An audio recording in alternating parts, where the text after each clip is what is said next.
And let's not forget the traditional spraying of the champagne.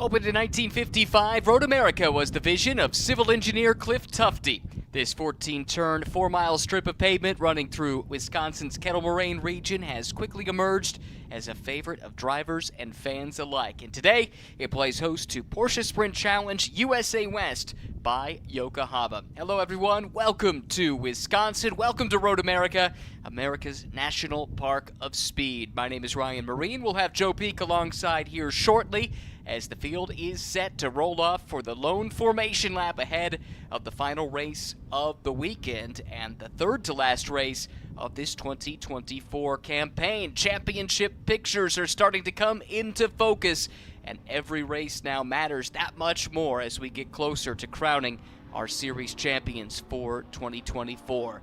Already some dramas at the back of the pack. I don't know, you call it the hood, certainly, on one of these Porsches, but at any rate, the cover there at the front of the car is up, and that car in strife, that is one of the three Caymans that was set to take the green here today, and that clearly was not buttoned down properly, and as a consequence, the number 99 machine that was set to roll off from pole position, Michael Gawkey, with some dramas here on the formation lap. Safety crew is there. Gawkey starts to pull away. Now he pulls to the side, and they will attend to his race car. But it looks like he'll have to make his way from the back of the pack, assuming he's able to get that righted, catch up with the field, and take the green flag. So, let's take a look at how this field will line up, or at least how they intended to line up for this final race of the weekend for USA West. On pole, Blake McDonald from BR Racing ahead of Anthony McIntosh, the JTR Motorsports engineering driver. Those two part of the battle at the front yesterday as well, along with Casey Dennis, team owner for RWE, drove the team's transporter out here to Wisconsin all the way from the West Coast, his first ever trip to Road America. He'll start alongside Kyle Washington, who is on the Masters class pole position for GMG Racing. Row number 3, Kevin Woods is back with BR Racing, points leader in the Masters. Patrick Mulcahy, teammate to Washington from GMG, had a nice strong start to the race yesterday, set to start in 6th for race number 2 of the weekend. To the next row of the grid, row 4, Jim Walsh from Competition Motorsports in a Masters class entry will start next to Luke French, who had another good day yesterday, also driving from Competition Motorsports. Row number 5, starting in the 9th spot, it'll be Josh Conley from BR Racing, and Laura Eli, team owner at Black Sheep Racing. She'll start in the 10th spot. Watch for her to charge through the field. Then Michael Gawkey in the first of the Caymans was set to start from pole, but as you saw, strife on the formation lap. We'll wait and see if he is able to take the start or not. He'll have Paul Bonderson, or would have had Paul Bonderson, starting alongside for Charlie Hayes Racing. And then the final car in the field set to take the start is Greg Herback from Black Sheep Racing. A number of cars, unfortunately, will not be starting this race due to incidents earlier in the weekend. And John Capestre Dubet's one of those that you saw a moment ago on the graphic, will not be starting the race. Looks like problems here for Gawkey as he's been pulled back to the pit lane, and we'll see what this will result in for him. Michael was on the pole position, and the crew, they are out there to attend to the race car. We'll see if he's able to join from the pit lane or not at the end of this formation lap as we get set to go green. 3 classes of cars, 2 driving the 992 Porsche 911s, Pro-Am and Masters, and then the Cayman class as well. The 2 Caymans you can see at the back of the pack, they'll take a separate start from the 911s. Here they come at the top of the hill, getting ready to take the start of the race. Blake McDonald, left-hand side of the screen. Anthony McIntosh alongside. It's McDonald who gets on the loud pedal first. He blasts away, and the fight now breaks out for 2nd and 3rd. 4th and 5th also up for grabs as the field roars into turn number 1 for the first time. Joe Peak.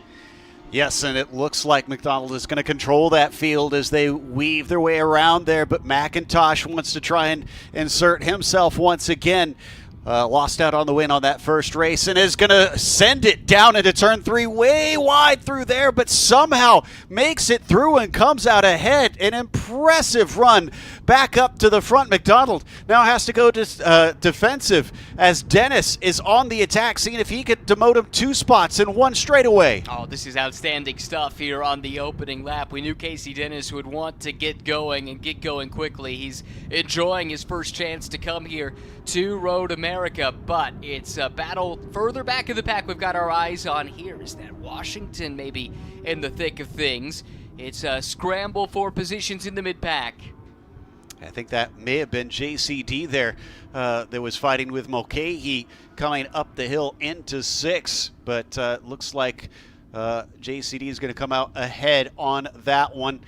Meanwhile, up at the front, it looks like at this point it is still McIntosh leading McDonald, getting himself a little bit more of a buffer with Casey Dennis in 3rd behind them. Misspoke earlier. I guess John Capestro-Dubets was able to take the start of this race after all. We did not see him in race 1 yesterday. That's certainly great news. Does not have a great starting position, but he is fast as someone drops a wheel at the exit of the kink. It didn't look like it resulted in contact, just a loss of momentum, and we race on. Someone diving down to the inside, further towards the back, getting through on Mulcahy and managing to take the position. That looks like that was Laura Eli in that little fight, managing to sneak through. Still got some more battles between Conley and JCD. Dubets is going to touch Conley, send him around, unfortunately, and we'll see if that car can get restarted once again, but that was into the final corner.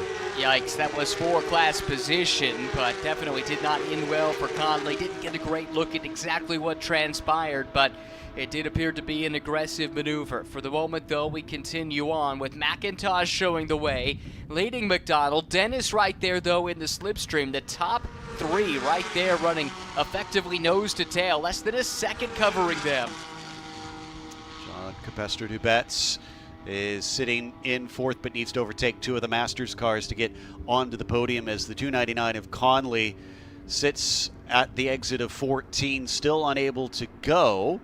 Looks like now the car has found reverse and is starting to return to the track. So that's the good news on that one. We won't have another full course caution to start this thing off. 35 minutes plus 1 lap for this race. They'll disappear under the Corvette bridge. One other car in strife, Joe. Jim Walsh appears to have driven down the pit lane and is parked in his pit stall at the present time. He was 4th yesterday, came into the weekend 2nd in points, 77 points back. This will be difficult for him to stomach as he watches his competitors continue on around the racetrack.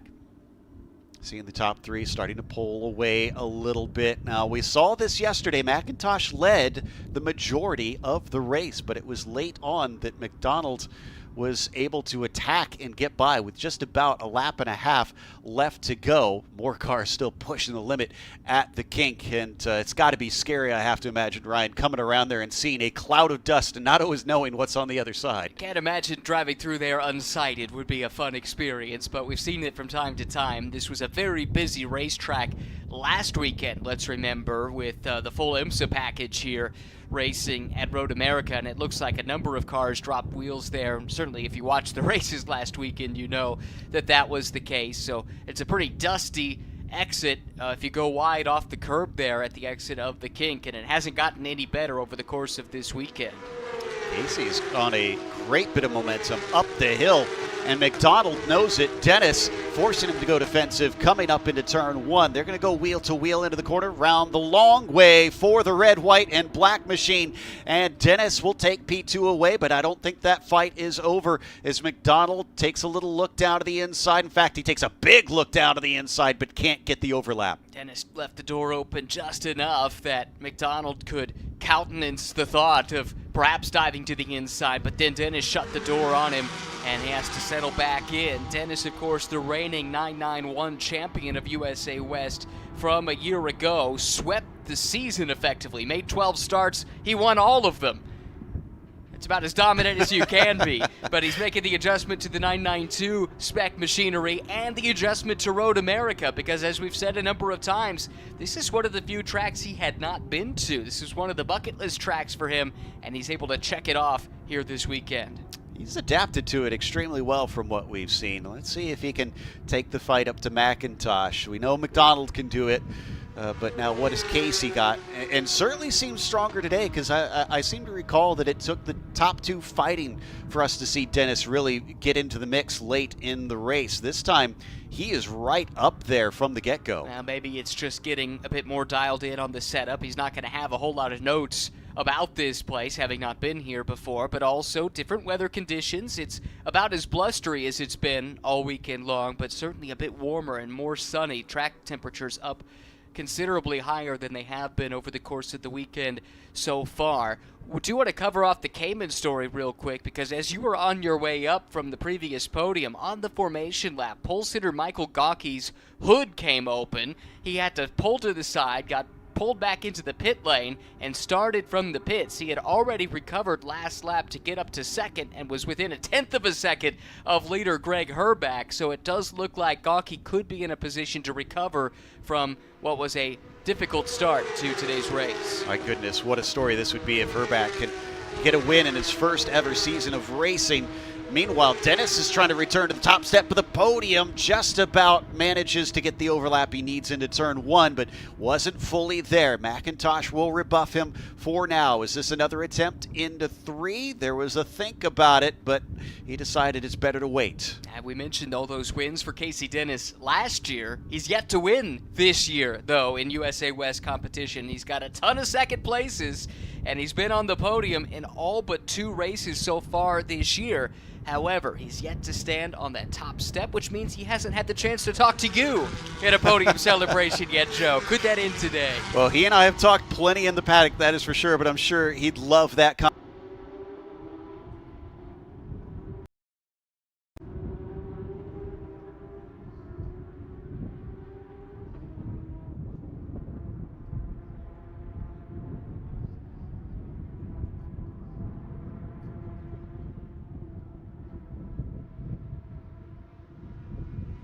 further away from Kyle Washington, as I think it's about a second between P1 and P2 down in that Masters category. Also worth noting that they have looked into the incident between the 299 and the 204, that's Dubets, and Conley, and no action taken. Okay, so the stewards have seen what they needed to see, and they have made their ruling. We race on.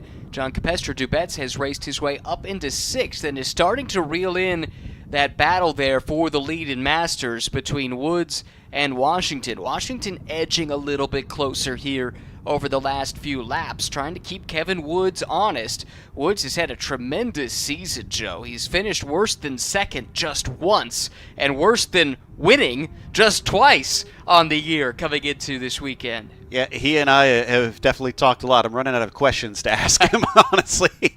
But Kevin is going to try and make that another to his tally. If he can keep Kyle Washington behind him, who's been looking strong. But there you can see John Capestre Dubets starting to encroach on his teammate. Exactly what I was going to say, Joe. These two are teammates, so Washington will be told that his compatriot is coming forward. John Capestre Dubets won't want to hold him up too much in his pursuit of the top 3. How much ground does JCD need to make up to get there? 5.7 seconds to the race lead. It's not out of the realm of possibility, but McIntosh is upping the ante with each passing lap. He just reset the fastest lap of the race at a 2:10 flat, and used that to pull ahead of Dennis now to the tune of 0.7 of a second. Here comes JCD to the inside of Washington, and Kyle did not fight that as expected. The two GMG stablemates cooperating on the racetrack. Yeah, the good news for Kyle is the next one he has to worry about is Laura Eli. It looks like she's quite a margin back at this stage. And then the car you saw coming up behind, Luke French, is another Pro-Am driver, so he's not going to take points away from Kyle. So I think he's trying to think big picture and, like you said, help out his teammate. who wants to see if he can chase down Blake McDonald and has lost a significant amount of time since that earlier incident. Now, this is a big moment here, I think, for Kyle Washington. He can sit behind his teammate, a guy like JCD, who is a winner and a champion at multiple levels of the sport, and he can learn a few things. Kyle has really had a great year of motorsports, racing in single-make Porsches, but also racing in GT3, in IMSA as well as in SRO. Got that big SRO GT World Challenge win a few weeks back. So it's been a big year for Kyle Washington as he continues that development process under the tutelage of James Safronis and Joe Foster, the whole GMG operation. Tell you what, after we saw quite a quick attack from Dennis after he had moved up into that second place, McIntosh looks like he is responding. The gap is a lot bigger. We'll get the read as they cross the line this time. And McIntosh running a 2:10 flat with Dennis down to a 2:10.3 on this most recent lap. The 2:24 car is picking it up. Well, that is remarkable because McIntosh just ran back-to-back laps within 7/1000ths of a second of one another. A 2:10.079 followed by a 2:10.086. That is consistency. And that consistency is becoming blatantly apparent now. So McDonald shuffled back into third position, now finds himself with a chance to maybe go on the attack on Casey Dennis. And I'm sure he'll want to because he can see Anthony running away up the road. And he knows if he wants to try and get the win, he can't allow that blue and orange car to start to distance himself. This is a nice warm-up for Blake McDonald. He'll be taking part in the Endurance Challenge race later on this afternoon, teamed up with Riley Dickinson, the reigning Carrera Cup North America champion. They were really quick, and Riley was the quickest of all in the qualifying practice session, I believe it was termed, that set the grid for today's endurance race. That could be a car to keep an eye on when we get to that endurance race. It certainly will be a car to keep an eye on right now as the battle is on for the second spot. Yeah, it's getting closer and closer between these two while it gets farther away up to the lead. You could see even last time by at the start-finish line, a full second between them already. And with 22 minutes plus a lap to go, there is a lot of racing to be had, but that could mean more distance that McIntosh puts between himself and his rivals. They have got to pick up the pace now, one or the other of them, to try and cut that one down. And is this the battle for the lead? This is second. For second. Yeah, Gonki has caught and passed the other two cars in the Cayman class and has driven away to about a 5.5 second lead, but that leaves us with this good duel here, and it was a good one yesterday too. Herback and Bonderson at the line. I think the distance between the two was less than 0.2 of a second. They might as well have been side by side, and they continue to run nose to tail here together, fighting for positions on the podium. Yeah, Bonderson definitely wants to try and get this one off of that number 49, but we'll see if he's got the pace to do so. It's definitely been a battle between the pair of them for much of this weekend. Galki seems to have the measure and quite a bit of pace up there in that number 99 machine. As we fly down through the kink once again. A somewhat limited Cayman class here in the West Series. Just 3 cars this weekend, but I can tell you that it means just as much to them to come away with a good finish. Oh, no doubt about it. And look, all you need is one other car at your pace, and you can have a lot of fun in a race car, right? And that's exactly what Herback and Bonderson have had. Certainly this weekend, and you can speak with more authority than I can. All season long, I think they've been pretty close together. Yeah, absolutely. And Herback, I'm pretty sure, is just reveling in having someone to fight with out on track. We come up the main straight with Conley now becoming a part of the action. Remember, that's one of our Cup cars, so he is not fighting them for position. He is essentially just trying to get his way through without becoming a hindrance in their battle. Although for Herback, he probably appreciates having that temporary buffer. Yeah, I definitely misspoke there, isn't it? This is the first weekend for Bonderson, I think, in the series. So, to your point, great for those two to have found one another and have a chance to race together. But all that being said, you're right. We had the multi-class aspect on display there, at least briefly, And that's a snippet of what to expect later on this afternoon. That's something that should be a lot of fun over 1 hour in the Endurance Challenge race this afternoon. Meanwhile, up at the front, McIntosh last time by at about 1.3 seconds over Casey Dennis. Let's see what it is this time as they flash past us here. 2 seconds, my goodness.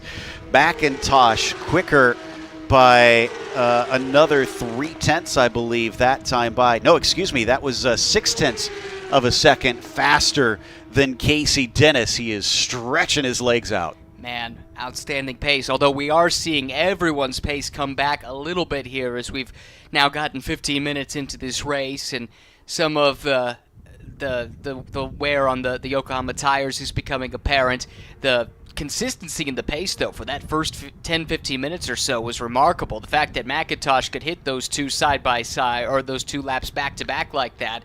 In the meanwhile, good fight here, as we've been talking about. Dennis fighting for all he's worth, trying to hold off the hard-charging Blake McDonald. I don't know if that was the camera angle we had, but that looked like a very late defense from Dennis there as he moved to the inside, so hopefully he doesn't get pinged for blocking there.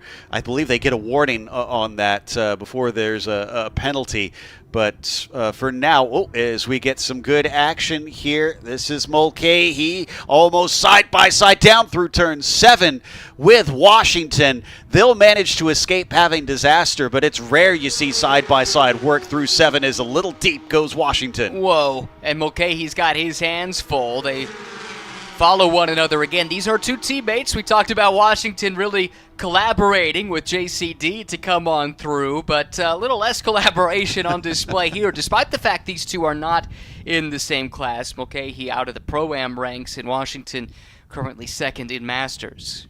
Yeah, whatever radio transmission came through before, I guess it's not as clear this time. So is French now through on this pair? Is that what we're seeing? Is that his Yes, silver good car out catch. in front? He is actually through, which is more reason for Washington to let Mulcahy get by so that he can try and get back past Luke French. But great job by the 215 to move himself into 5th in class. Well, Luke looked really good at the start of the race yesterday. Dropped back a little bit towards the end, if memory serves. But he's starting to find a little bit more speed as the year progresses. Has a few podiums to his name. Ultimately settled for 6th yesterday.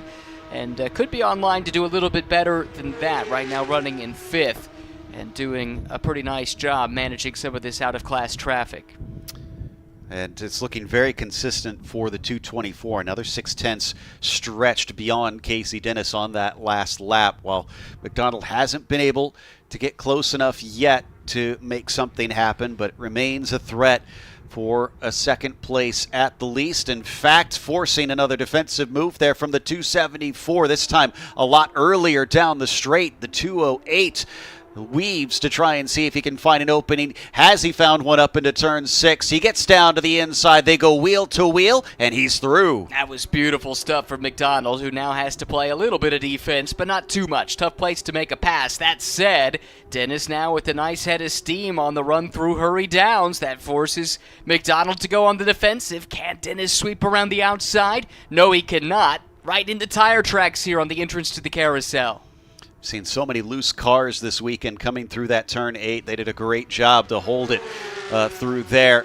But Blake McDonald back up into P2. But that could have been a bit costly in terms of time. That was a lot of side-by-side or defensive racing between the pair of them. Now that we get some shots where we can see the distance between themselves and the leader, it does look significantly bigger. That is, and they definitely didn't do themselves any favors relative to the leader fighting that hard, but you certainly understand why McDonald felt like he had to get that move made with 15 minutes to go. Now the question is, what's left in the tires here for the run to the checkered? McIntosh has refound some of that pace. He was down at a 2:10.2 the last time by. That was 0.6 clear of this bickering pair that's fighting over 2nd spot. What can McDonald do now that he's clear of Dennis? Is he clear enough that he doesn't have to compromise his line and play defense? I don't think he is. No, he's already gone to the middle of the track to try and force him to go the long way around. We saw him do it before. Can he do it again? He gets to the outside, but there's not enough grip, and he's way too out into the marbles. He takes to the runoff. That saves the car, but look at all he's lost. Wow, that was a big move there, and unfortunately, it's not just cost him time relative to McDonald, but also look at John Capestro Dubets starting to close in. That's the blue car lurking in the background, and that is music to the ears of JCD, seeing Dennis slipping wide there. That means a podium is certainly in play for John Capestro Dubets. Yeah, now we'll get a sense of where they are as we watch them come through turn 5. Yeah, there it is, just a couple car lengths between them. Kevin Woods also starting to get back into there. Things getting fun once again between the GMG teammates. A slight defense from Kyle Washington before he comes back to the racing line. Mulcahy, though, is strong through turn 6. Can he do this the hard way in turn 7? He's going to try. He almost gets fed into the dirt. He's left enough space by Kyle Washington. Now as they break down into turn 8, he gets the job done. I'd say Mulcahy was not willing to take a no. I'm not sure I've ever seen a pass made quite like that here before. That was fantastic stuff. And credit to Kyle Washington, too, who gave just enough room to his teammate for them to coexist there at quarter exit. Ultimately, again, not for class position here, but I bet you they're going to have some fun reliving that moment over a beverage or two later on tonight. I think Mulcahy just went wide, though, at the kink. He definitely kicked up some dust out of there. We'll wait to see them come into the picture, and it looks like he is still ahead. So crisis averted on that one. And remember, he needs to try and catch up to Luke French. Yes, he's having fun with Kyle, but his points are paid by overtaking the 215. Yeah, that's right. That's the next target there. Meanwhile, at the front of the field, Anthony McIntosh doing his thing. Oh, Paul Bonderson going for a bit of a ride. Great catch by our production team there to jump on board. Great save by Paul Bonderson, who's able to hang on. Still runs in the 3rd spot, but will have lost a lot of time relative to Greg Herback. That was on the inside of turn 3. So I'm guessing maybe the car a little bit out of sorts coming off that corner. Did a good job keeping it from going into the wall and gets it going once again. But he loses a lot of time to Greg Herback as we check back in with Mulcahy. He sets his sights forward to Luke French at this stage. Across the line, looks like that was a gap of about 1.1 seconds. Interesting to note, John Capestro Dubets just did his fastest lap of the race at a 2:10.5. That's right there within a fraction on the leader's pace, and certainly quicker than what we saw from Dennis the last time by. So JCD only needs to find about a second to get to the back bumper of Casey Dennis, and then we've got a battle on our hands for the final step of the podium. Got to be frustrating for the 274. Was looking at maybe trying to fight his way for a win, and suddenly it's unraveled. Now he's going to have to play a bit of rear guard to hold off one of the other drivers for a podium at this point, at least the way things have been trending up until now. Kevin Woods, in the meantime, for those following the Masters, has just been steadily continuing on in the lead. He's been just ticking off the laps one by one, hasn't really had a challenge. No, it's been a dominant performance up to this point. You could say that for both of our class, both of the class leaders in the 992s at least. McIntosh and Woods really haven't been threatened a whole lot, certainly as of late.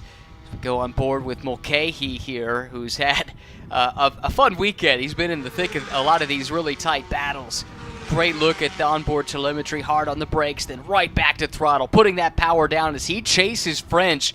And you could see the tail wagging the dog a little bit for Luke French. He's got his hands full in the Porsche just ahead. He doesn't want to lose this position. He knows he's got a good 5th place in his hands. It was a top speed of 159 coming down into Canada corner for Mulcahy. The car is flying. And now he gets a chance to maybe see if he can go on the attack into turn 1. Does he choose to? Yes, he does.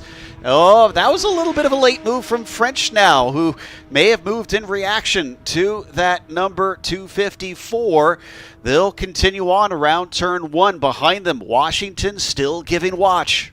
He certainly is. Maybe playing tail gunner a little bit for his teammate here in case anybody should come up, although it doesn't look like anyone's terribly close at the moment.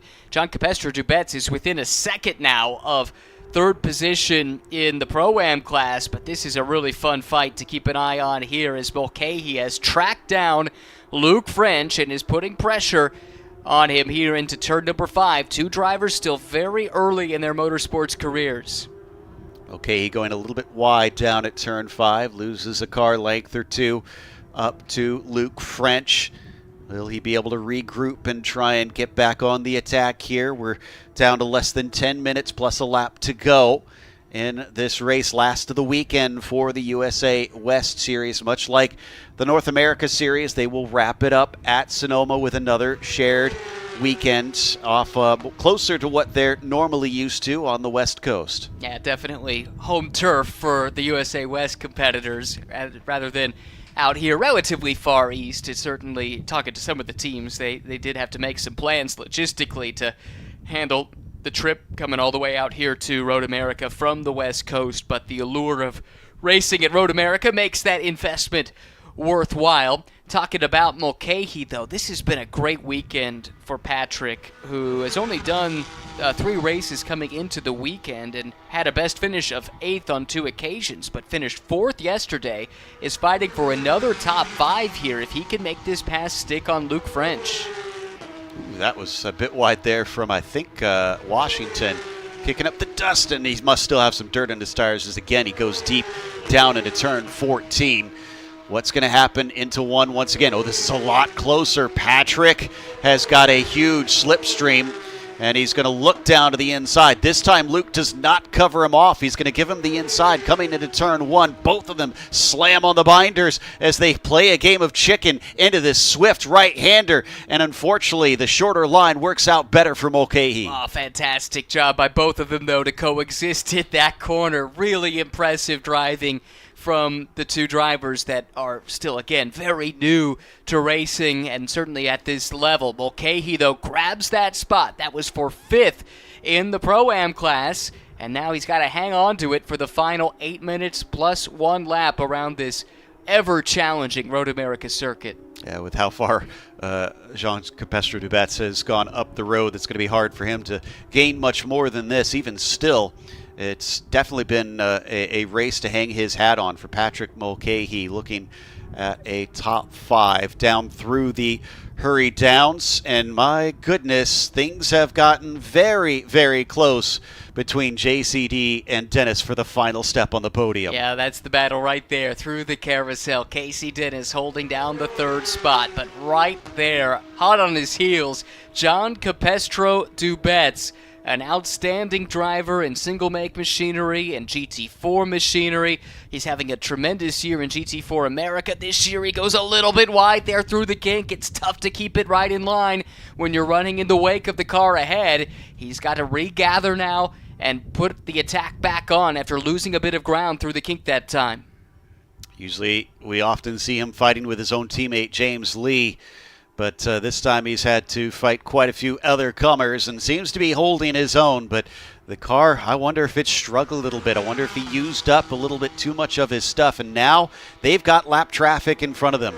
See how that affects the race as McIntosh comes across the line with 6.5 minutes to go. Here we go, the red, white, and black machine. That's Dennis that holds down 3rd. They're coming through the battle for 2nd in the Cayman class. John Capestre-Dubats looking to the inside, decides not to make it 3 wide. Both of the 911s go wide, and Dennis goes around in front of the top 2 in the Cayman class. Somehow they make it through unscathed, but Dennis is going to drop multiple positions with that spin on the exit of 1. It's not the first time we've seen him go off into the not the gravel, but all the marbles there on the outside. This time, unfortunately, couldn't hold on to it. At least the car did not hit anything in all of that, so we saw him take off and head off down the road, but he is going to be kicking himself. Oh, that is frustrating for Casey Dennis, who looked like he was set for a podium finish, and that would be yet another podium finish. Remember, he's only been off the podium twice all year long, but I think that's now out the window, barring something very unforeseen at this stage. The question is, how much ground did he lose? How many positions did he lose?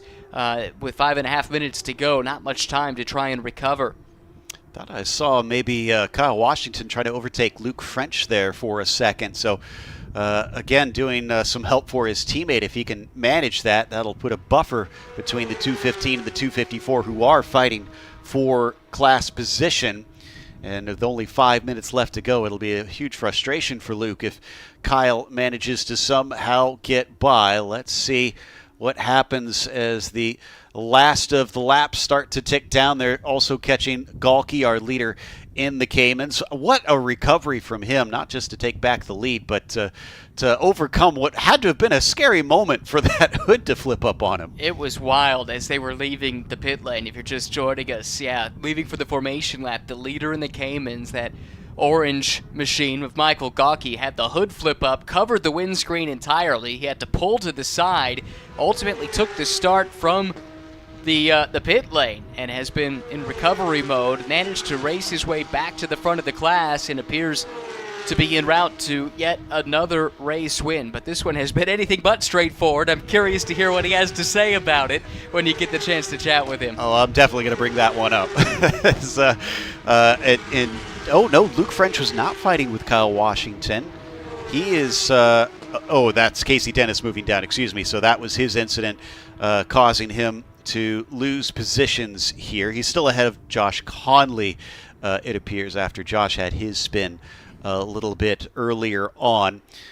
So between French and Mulcahy, about 2.4 seconds. Now, for some reason, Washington showing a lap behind them. That can't be correct. It's just updated. I think it was an issue maybe with the transponder, but it's just been updated, and Washington slots in between Mulcahy and French now at this stage. And we talked about what a great weekend it's been for Patrick. This could be potentially back-to-back fourth-place finishes when his previous best had been 8th. A podium beckons for Patrick Mulcahy. If he can keep this up, he's so close to getting that first one. If something happens in front of him at one of these races, certainly you'd expect he'd be there to pick up the pieces the way it has been going. Next time by, I think it'll be 3 laps to go, depending on where the leaders are. This should be just ahead of this group right here. So, Anthony McIntosh probably going to get the 3 to go marker once he hits the timing line, and that is him right there, now coming through Canada Corner. Yeah, cool to see Anthony having such a good weekend. Didn't run the full season here this year, but it did have a podium back at Sebring, actually, when he was running in the North America Championship, and we've seen him pop in and out, but putting together a really nice day here today out at the front of this field for JTR Motorsports Engineering from Milwaukee, Wisconsin. So you'd think this would be a place he'd know like the back of his hand, just about an hour south of where we are, just outside of the village of Elkhart Lake. No doubt. And I tell you what a rebound for him, because remember Blake McDonald's was on the attack and passed him with a lap to go last time. While that might still be possible at this stage, I mean, this one is so much more in Anthony McIntosh's hands. All he has to do is run his pace to the end. And he's been very consistent. Backed it down just a little bit here now that the lead is nice and stable and with time starting to run out here. But looking at other lap times coming in, and McDonald seems pretty set in that second spot. JCD is running about 0.8 of a second off of Blake's time at this stage, although JCD has had some traffic to deal with over the last few laps. Just don't know that he's got enough time to overcome the deficit, which is 5 seconds at the moment from second back to third.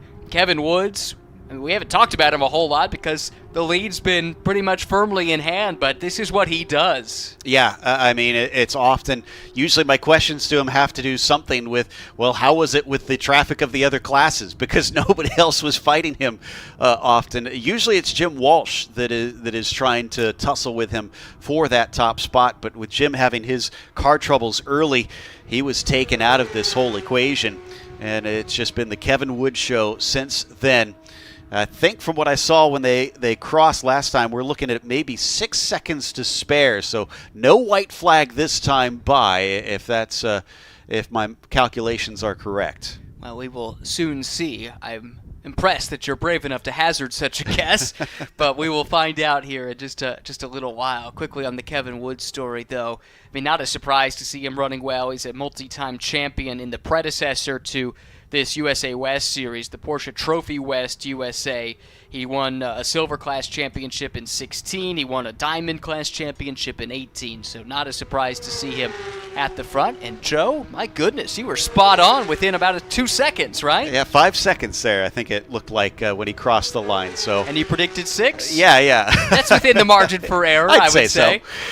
So definitely white flag next time by for Anthony McIntosh. Last lap for him was actually a fair bit slower than Blake McDonald, but again, I wonder if this is just managing this one to the end of the race. He still has 3.1 seconds over that 2:08, and I talked to Blake on the podium after his win and about how does he weigh fighting a non-championship contender, even though he wants the win, and he said he absolutely was looking for high percentage moves. So if I know Blake, he knows this is too far away, so he's also probably just. I wouldn't say he's pushing. He's running as hard as he feels comfortable, probably, but knowing that there's no use trying to risk the car trying to chase down the 224. Totally agree. I think both of them know what's at stake here, and they're coming at this from different perspectives. One's here for the championship, the other here to win some races, and not thinking about a full season necessarily. So really impressive and heady drives by both of those drivers. And Jean Capestreux-Dubet, same thing, watching him come from the back. Not a surprise to see him come through the field, but all the way up to third. Did get a little help with the spin there from Casey Dennis, admittedly, but it did look like he was challenging for that position anyway. I think what JCD has done here, again, not really eye-opening. We know his quality, but that said, still impressive to make his way through the traffic the way that he did. Yeah, when you're the new kid in school, you have to make an impression quickly, and I'd say JCD definitely has here in this series. So the 204 are going to wrap up the weekend, at least in the sprint races, with a potential podium. Here we go. Get the white flag ready.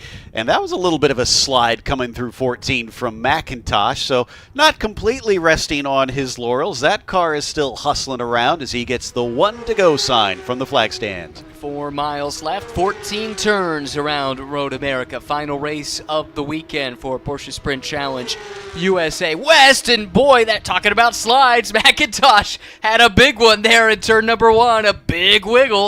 And McDonald will have seen that. Does that give him the impetus now to start trying to chase him down? Time's running out, but it does look like McIntosh is laboring. Maybe this one is not as over as we thought. Are his tires gone? Did he use up too much of them? What is happening with this car that we're starting to see little cracks start to show in the armor? Do we have any drama left in this one? Well, we'll find out. Down into turn 5, the car looks a lot more planted this time for Anthony McIntosh, but Blake McDonald does look like he's just that little bit closer. It won't take much, just a little slip up, and McDonald will have a chance to pounce. Coming through turn 7 now as they switch back down the hill into turn 8.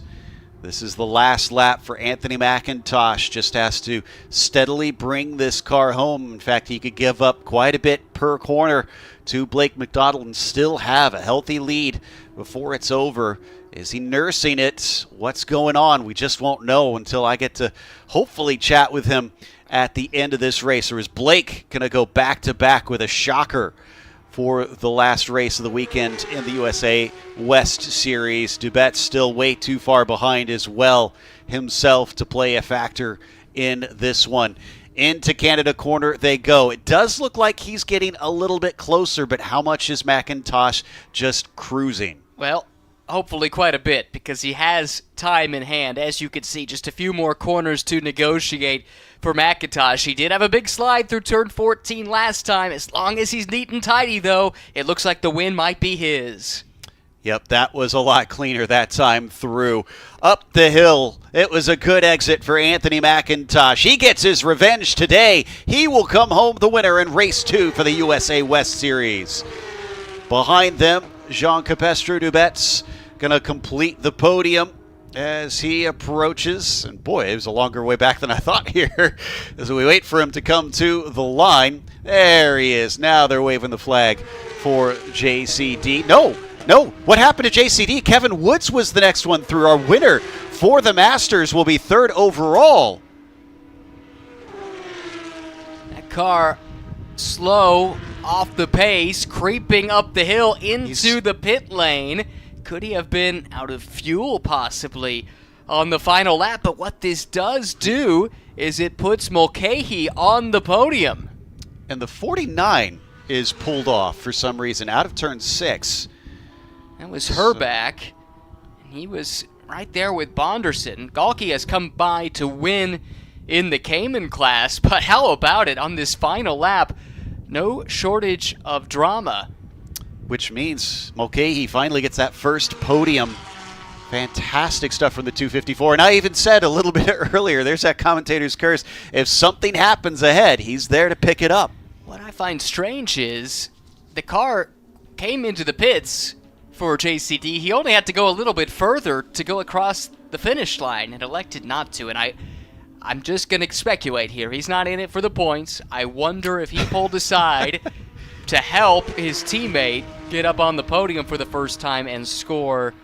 Would you like your tinfoil hat, is what you're saying? Yeah, sign me up. Okay.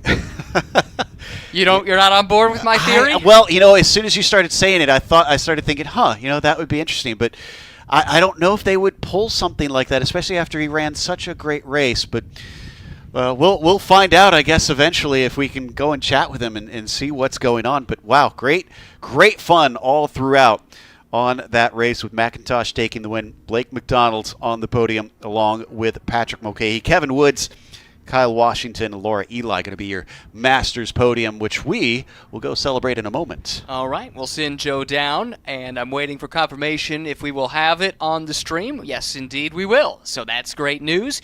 While we have the moment, though, let's run through the provisional finishing results. With Anthony McIntosh for JTR Motorsports Engineering scoring the big win. Blake McDonald comes home second. Kevin Woods on the overall podium. We don't really celebrate those, but it's worth pointing out. The Masters class winner up in third overall. Then it's Mulcahy completing the Pro-Am podium ahead of Luke French in fourth in class. Kyle Washington second in Masters. Laura Eli third in the Masters class. Good for her after a difficult weekend. She had some issues earlier on in the going, but able to get up on the podium. Casey Dennis, after his spin, slips all the way back to 8th overall, and one of the few disappointing results that Casey has had on the season up to this point. Does finish, though, ahead of Josh Conley. John Capestra Dubets not credited with coming across the line to take the checkered flag, but did complete enough laps to be 10th at the checkered. Michael Galke, from having his hood up at the start of the race on the formation lap, ends up with yet another win in Cayman ahead of Bonderson and Herback. That car still stopped on track. That's at the exit of turn 6, and not entirely sure what the cause of that potential problem might have been, but looks like third will be the result for Herback. Jim Walsh had the issue on the opening lap and came into the pits. Ultimately did not finish the race here today. So that's a look at provisionally how this race has come to an end. Joe is down, or on his way down at least, to celebrate the podium. So we'll step aside when we come back. Podium celebrations from Road America.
It's time to celebrate our class winners and podium finishers here at Road America. Let's head down to Joe Peak.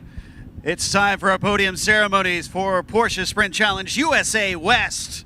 We're going to start this one off with the Cayman Masters. Finishing third today, driving the number 49, it's Greg Herbeck. Oh, we'll get him here in just, oh, there he is. Managed to make it just in time. Great timing from Greg. Finishing in second today, driving the number 43, Paul Bonderson.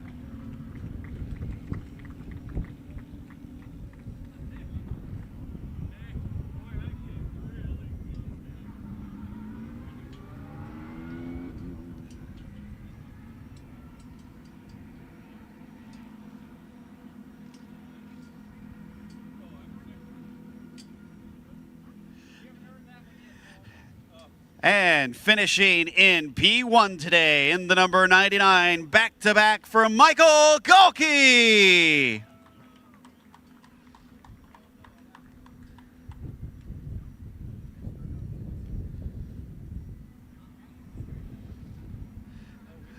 Michael, congratulations. It sounded like there was a little bit of drama at the start. What was going through your head when that happened with the hood? To be honest, I didn't know whether I was even going to score points. You know, whether they let me back in and the safety crew came, put it down, and I was ready to go. They said, no, we got to tow you back. So they towed me back and started from the pits. So, but it worked out. Well, you started on the back foot. You ended up on the top step. Did you ever have any doubt that you could manage to overtake them all and get back to the front? I had a lot of confidence. All right, I love to hear about that confidence. Congratulations, Michael. That's our winner in the Masters category for the Caymans, Michael Galkey.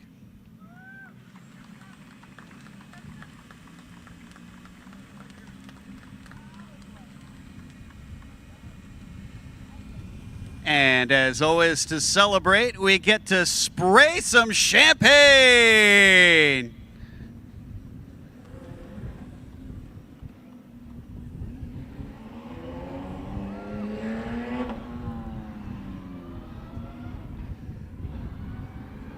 Big congratulations to our Cayman Masters podium. Let's hear it for him one more time.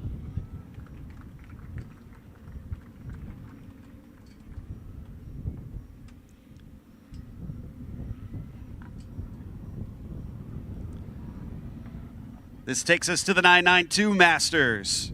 Finishing third today, driving the 209 machine, it's Laura Eli.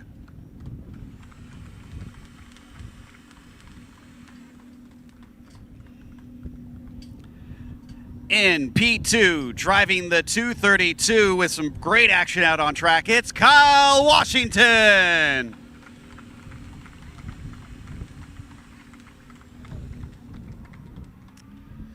And another back-to-back winner, this time driving the number 294, Kevin Woods.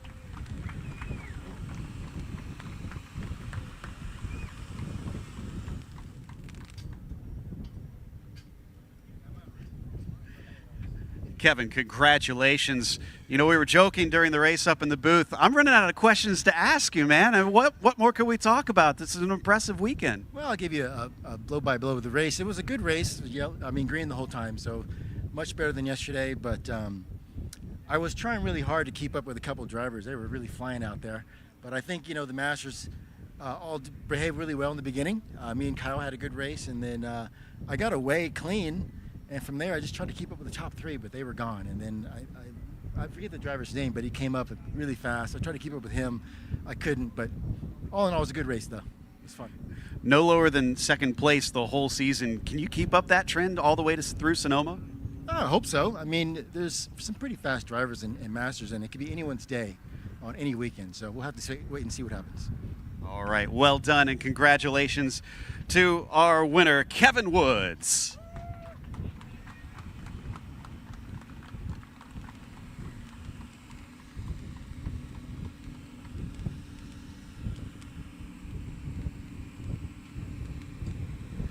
And to celebrate, why don't we spray some champagne?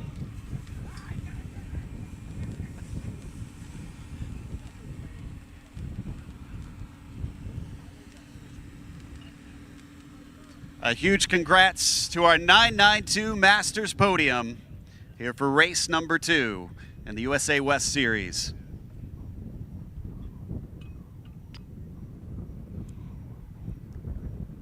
And this brings us to the Yokohama Apexin Award. Hard charger for today's race is the number 224 of Anthony McIntosh.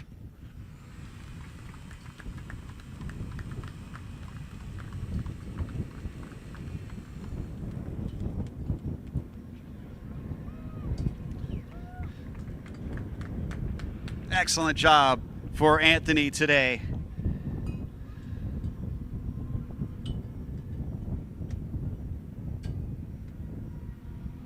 And finally, it's time for the 992 Pro-Ams. Coming home in P3, it's the 254 of Patrick Mulcahy with his first podium.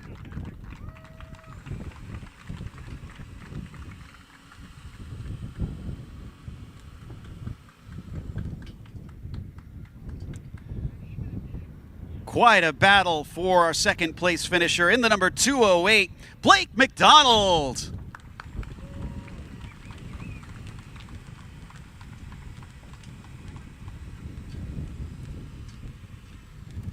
And after losing the lead late in the race yesterday, he has come back with a vengeance. The number 224 is your winner, Anthony McIntosh.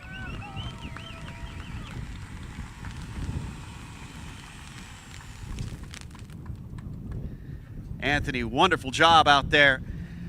You managed to run away this time a little bit, keep everybody at bay. Did yesterday's second place motivate you to try and push as hard as you did? I think every now and then you just need kind of a slap in the face, and they did an amazing job at slapping me in the face yesterday. That was awesome. So I thanked them today for teaching me a lesson. I like that response. Now, speaking of lessons, it seems like the tires had their own little bits of lessons at the end. You were looking a little squirrely at times. How was the car feeling towards the end? Because we were getting worried.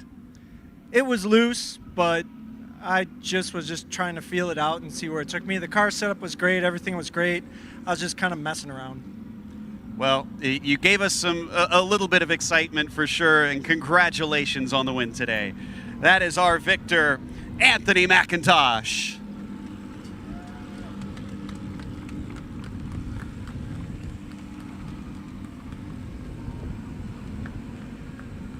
And for the last time for the USA West, let's spray the champagne!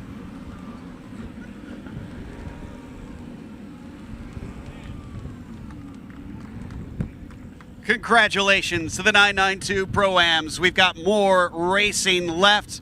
It is the North America GT3 Cup Series coming up later this morning.